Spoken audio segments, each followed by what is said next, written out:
दोस्तों नमस्कार, मैं राम सेवक प्रजापति। जैसा कि मैंने आपको बताया था, मैं आपके लिए कुछ यूनिक पॉइंट लेके आया हूँ आज। जैसे मैंने कल भी आपको बोला था कि अगर आप हमारे चैनल पर हो ना, तो हम आपको हमेशा कुछ ऐसा चीज़ या ऐसा प्रोडक्ट देने की कोशिश करते हैं जो आपने कभी सुना ना हो और जिससे आपका बहुत बड़ा लॉस होने से बच सकता है या नुकसान होने से बच सकता है और आपको अपनी लाइफ में बहुत बड़ा फ़ायदा भी हो सकता है। तो उसके लिए हम चर्चा करेंगे।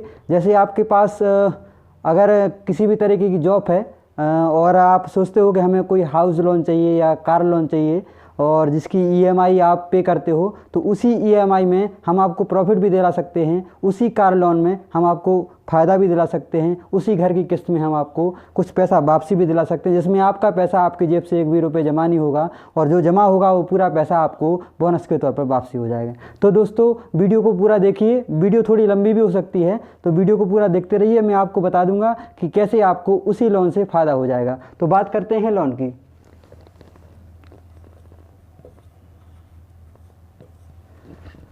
एग्जाम्पल के तौर पर आपके पास 50,000 रुपये का मासिक वेतन आता है और मान के चलो आपको 10 लाख रुपए के लोन की ज़रूरत है। 10 लाख रुपए आप किसी भी बैंक से लोन के लिए अप्लाई करते हैं, तो आपको एक सबसे बड़ी दिमाग में जो प्रॉब्लम होती है वो ये होती है किस्त की या ईएमआई। तो हर एक व्यक्ति ये सोचता है कि जो हमारी ईएमआई जा रही वो वेस्ट है, बेकार जा रही है वो ईएमआई। मतलब जो आपका पैसा है वो आपका केवल वहाँ पर जा रहा है, जिसके बदले में आपको कभी कुछ नहीं मिलना, लेकिन उसके बदले में आपने जो अमाउंट था वो पहले विड्रॉल कर लिया है 10 लाख रुपए। लेकिन एक कॉन्सेप्ट ऐसा भी है, जैसे आप कोई भी ईएमआई डिसाइड करते हो, जैसे 10 लाख रुपए की ईएमआई आपने 15 साल के लिए डिसाइड की, तो 15 साल के लिए ईएमआई कितनी आई जे? अप्रोक्सीमेट आपको 10 लाख का 20 लाख रुपए जमा करना होगा।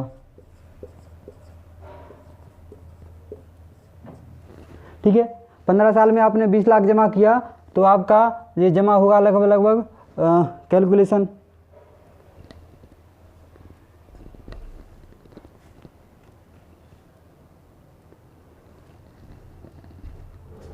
मैं आपको पूरा कैलकुलेशन करके बता देता हूँ। जैसे आपका 20 लाख रुपए जमा होगा टोटल, जिसमें से आपको डिवाइड करना है 15, तो आपका होगा 1,33,000 रुपये लगभग एनुअल, जिसमें आपका लगभग हो जाएगा 11,000 रुपये मासिक। तो आपकी जेब से कितना जा रहा है हर महीने? 11,000 रुपये।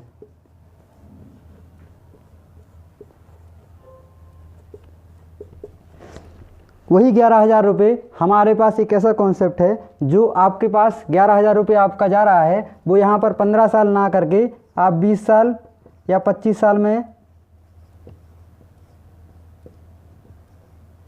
बदल दो। कितना पैसा आपका जमा होगा? अप्रोक्सीमेट 10 लाख रुपये का आपका कितना जमा हो जाएगा?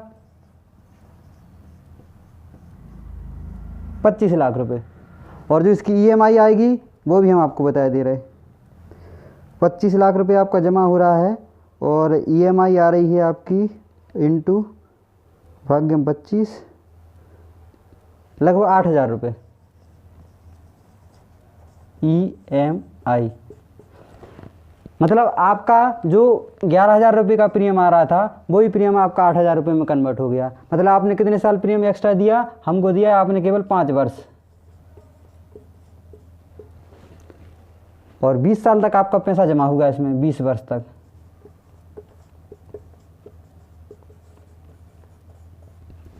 ठीक है, अभी आपको यहाँ पर जो लोन पेड होगा आपका 15 साल में, उससे कुछ भी वापसी नहीं मिलेगा, कुछ नहीं मिलेगा।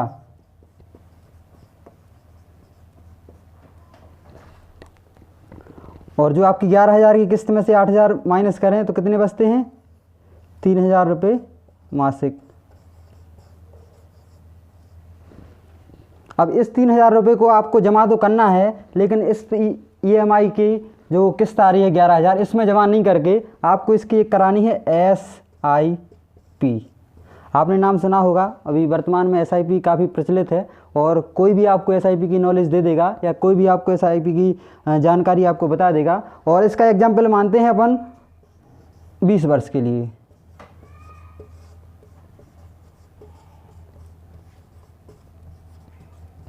बीस वर्ष में एसआईपी में 3,000 रुपये के हिसाब से आपका जमा हो जाएगा 7,20,000 रुपये कुल जमा।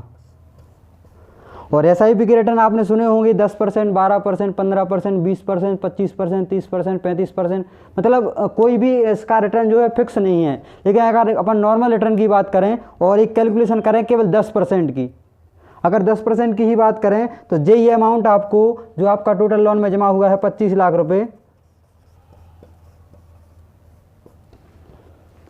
वही 25 लाख रुपए आपको वापसी मिल जाएगा।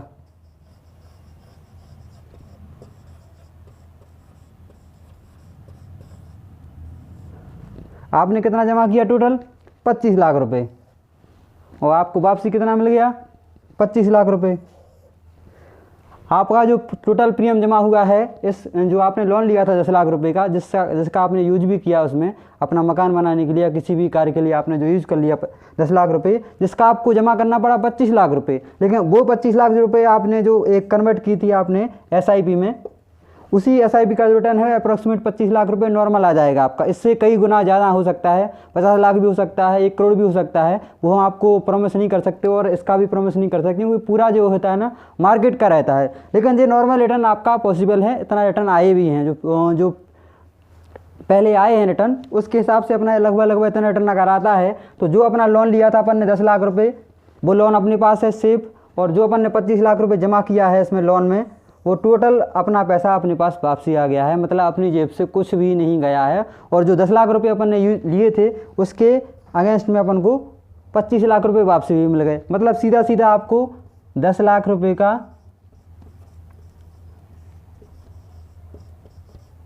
फ़ायदा।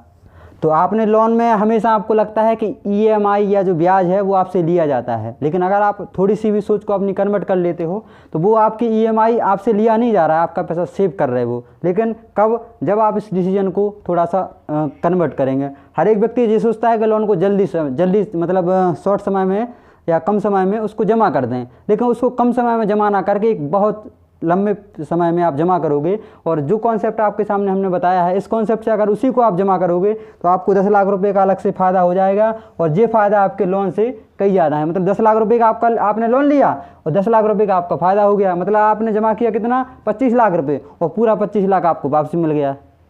और साथ में एक आपको जैसे अगर कई तरह की एसआईपी होती हैं, जैसे हम बात करते हैं एलआईसी की,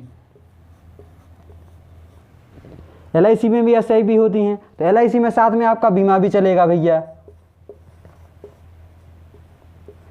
एलआईसी की एसआईपी भी आप करा सकते हैं। एलआईसी की एसआईपी में भी लगभग जो भी एसआईपी हैं आपकी लगभग सब में सेम रिटर्न होते हैं, थोड़ा बहुत अंतर होता है। और साथ में एलआईसी में आपका बीमा भी चलेगा। जैसे आपने 3,000 रुपये जमा किया तो साल का हो गया आपका 36,000 रुपये, तो शुरुआत से चलेगा आपका 7,20,000 रुपये का बीमा, दुर्घटना बीमा, और 3,60,000 रुपये का चलेगा आपका साधारण बीमा।